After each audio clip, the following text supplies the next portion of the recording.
In the stillness the deal is made. Book of Cain, the bathysphere docks, a songbird's wings thrum above. Andrew Ryan's office door groans open.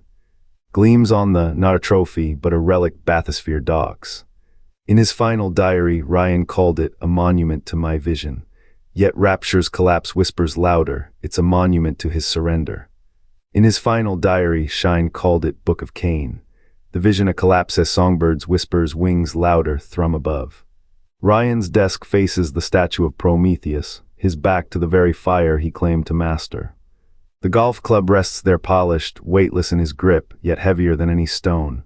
A tool for shaping men, he called it. Or was it a tether, a relic from the world above, where deals were struck in smoke and silence? Objectivism demands purity, this. A compromise carved in wood and iron. The statue glows, blind to the thing it mirrors. A man who built a city on the lie that chaos could be tamed. What did Ryan sacrifice to hold that club, if not his own shadow?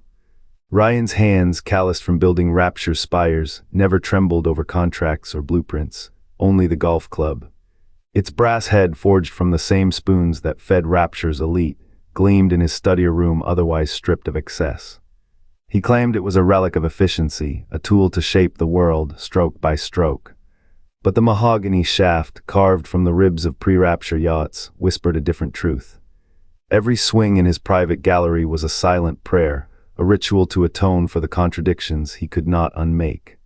He had fled pogroms to worship individualism, yet his island citadel required silent armies of laborers, their faces blurred in the ledgers.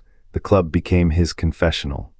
Its weight a reminder, no system starves chaos, only buries it. As Rapture's veins clogged with blood and rust, Ryan gripped the club tighter, as if its polished lie could erase the rot beneath.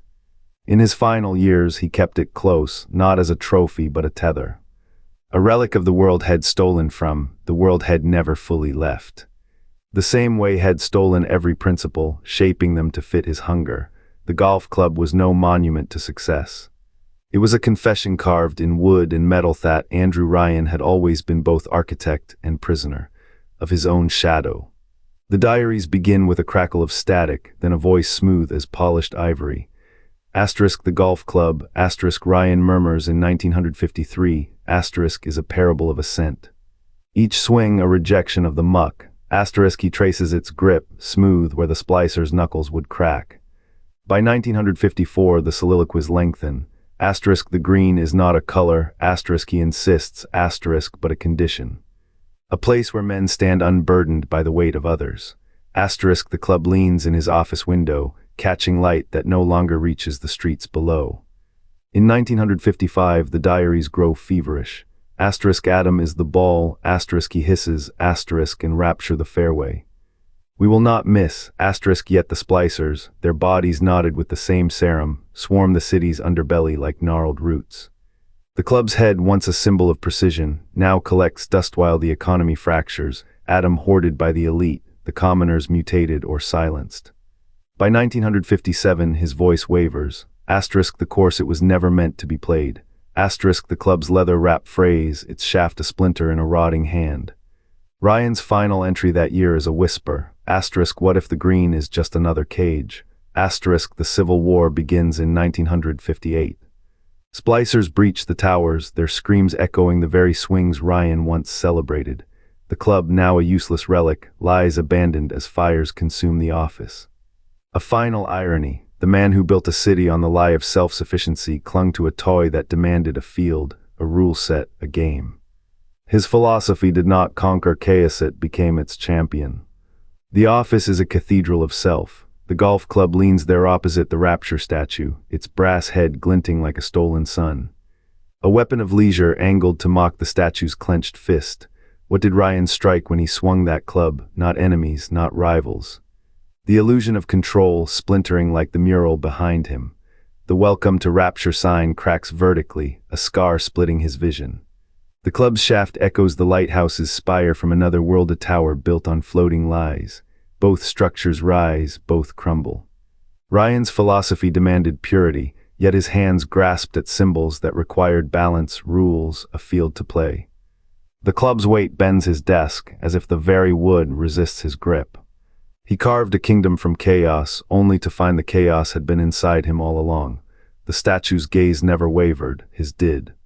Every swing a confession, even gods need a game to cheat.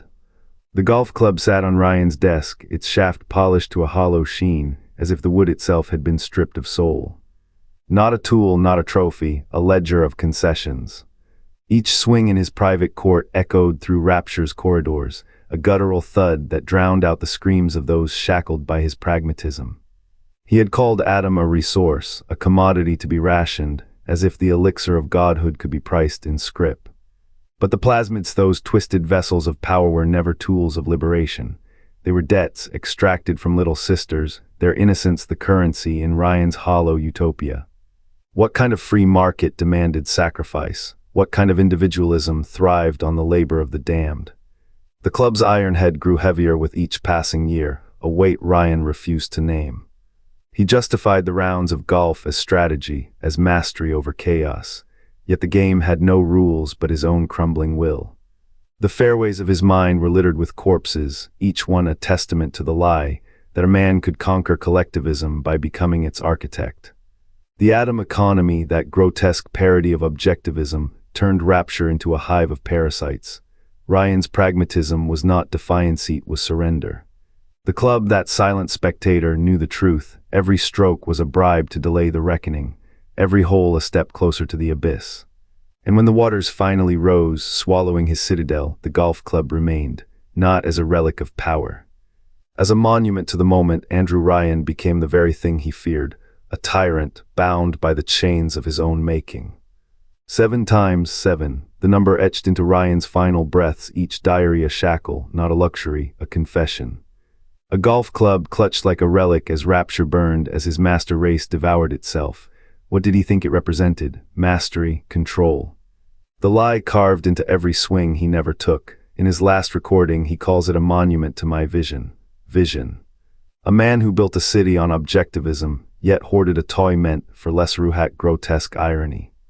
The club became a monument not to triumph, but to denial. A monument to the moment he stopped listening to the screams beneath the surface, the rot festering in his utopia. He wielded it like a talisman, as if polishing its shaft could erase the blood on his hands. As if swinging it metaphorically, literally could resurrect the delusion that he was architect, not butcher, but the club's true weight was in its silence. It spoke louder than his diaries. Every stroke he imagined was a strike against chaos, yet chaos clung to him, a shadow he couldn't escape. The final twist, his vision was never about order, it was about the illusion of it.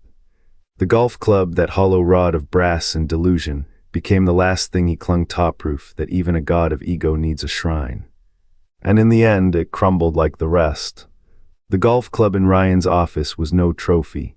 It sat beside his final recordings, a jagged iron against the polished wood of his desk. The same hand that carved Rapture's laws gripped this club, not to play, but to confess. He called it a monument to vision. What he meant, a tether to the lie. Every swing in his mind was a strike against weakness, yet each atom transaction, each splicer's scream, gnawed at the edges of his utopia. The Civil War was not a failure rate, was the arithmetic of his philosophy. 2 + 2 cannot be 5, no matter how loudly you scream it. In his final diary, Ryan's voice cracks, * the club remains, a testament to what was built, what was lost, * he did not hear the irony.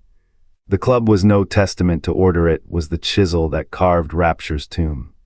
He died in 1960, alone in a submerged mausoleum, clutching a symbol that had outlived its purpose. The club was never about control. It was a handshake with the chaos he refused to name.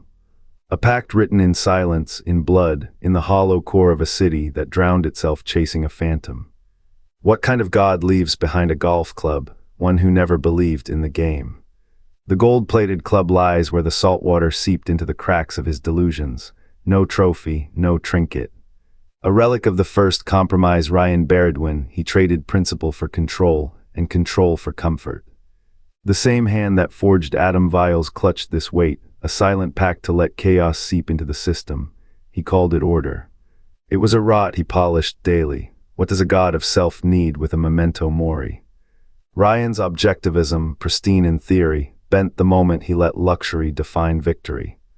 The club's shaft, warped by time, mirrors Rapture's streets, grandeur hollowed by the very greed it claimed to transcend.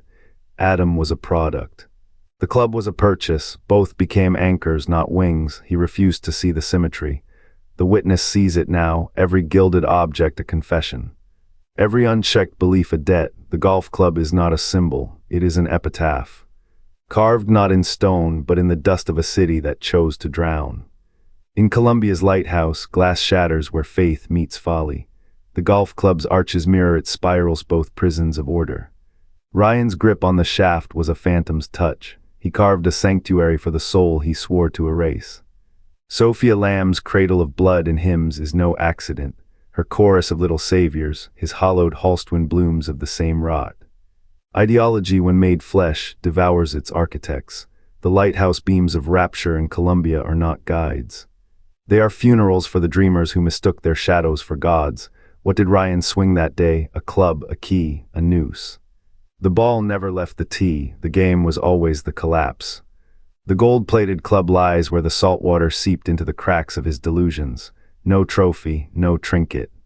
A relic of the first compromise Ryan bared when he traded principle for control, and control for comfort. The same hand that forged Adam vials clutched this weight, a silent pact to let chaos seep into the system. He called it order. It was a rot he polished daily. What does a god of self need with a memento mori? Ryan's objectivism, pristine in theory, bent the moment he let luxury define victory. The club's shaft, warped by time, mirrors Rapture's streets, grandeur hollowed by the very greed it claimed to transcend. Adam was a product. The club was a purchase, both became anchors, not wings. He refused to see the symmetry. The witness sees it now, every gilded object a confession. Every unchecked belief a debt. The golf club is not a symbol, it is an epitaph. Carved not in stone, but in the dust of a city that chose to drown. Sophia Lamb saw the lighthouse's glow betrayal in its beam. The golf club, a silent pact, not a trophy but a key to what? The chaos Ryan couldn't cage. His hands, steady in theory, shook in practice. What did he bargain with?